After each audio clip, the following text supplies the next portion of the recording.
Yan, gawa tayo ng video tutorial para sa battery tester na to, no. Gamit ito, malalaman natin kung goods pa ba gamitin yung battery sa mga high load o sa mga medium load or palitin na talaga, no. May dalawa tayo ditong battery. Meron ditong goods.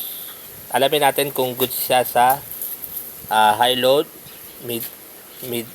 medium load or wala na talaga. At meron din tayong battery dito na talagang totally dead na. No. Gamitan natin ito. Dahil 20 ampere yan, isi-set natin siya sa 285 yung kanyang CCA. Saksak natin yung tamang test probe. Pero unahin natin dito sa kanyang defect.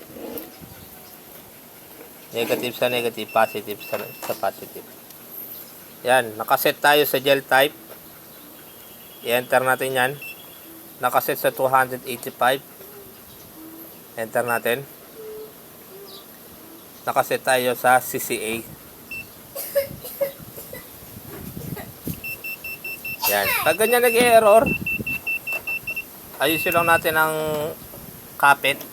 Kasi gusto niyan yung kapit na kapit. Ulitin natin. Okay natin. Isa pa.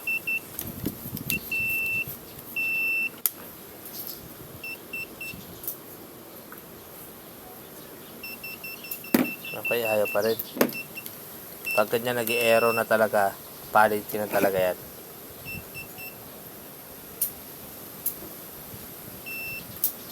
Yan. Yung kanyang state of health, 0.3% replace na yung pinapakita. Yung kanyang IR, masyado nang mababa. No? Yung volts, 9.4 volts. Wala na rin. Once kasi ang battery ay bumaba na ng 10 volts at pag chinarge hindi na na-charge, wala na yan.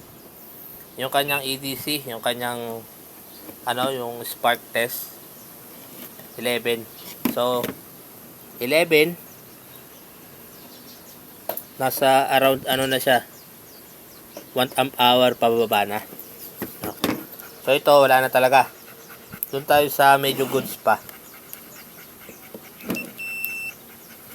Yan. Same procedure lang tayo. Nakita natin yung pinakabuhay niya, 66% bad na. Pero hindi pa napapareplace. So ibig sabihin, pwede pa siyang gamitin sa saan kaya? Alamin natin.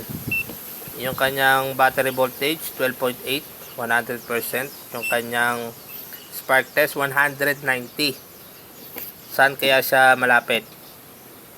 Ayun. Sa pagitan ng 10 at 12 ampere. So nasa na lang to. Nasa siguro mga 11 amp hour na lang to, no. So sa na lang natin to pwede magamit sa mga pang ilaw-ilaw. Mga ganon. Ito kasing 190. Ito yung pag wala silang ganitong tester, ginagawa nila ay masasabi lang nilang goods kapag malakas ang spark, no. Pero mas maganda pa rin na meron tayong ganitong tester. Mababasa niya talaga kung ilang amp hour na lang talaga yung kayang ibigay nitong battery tester.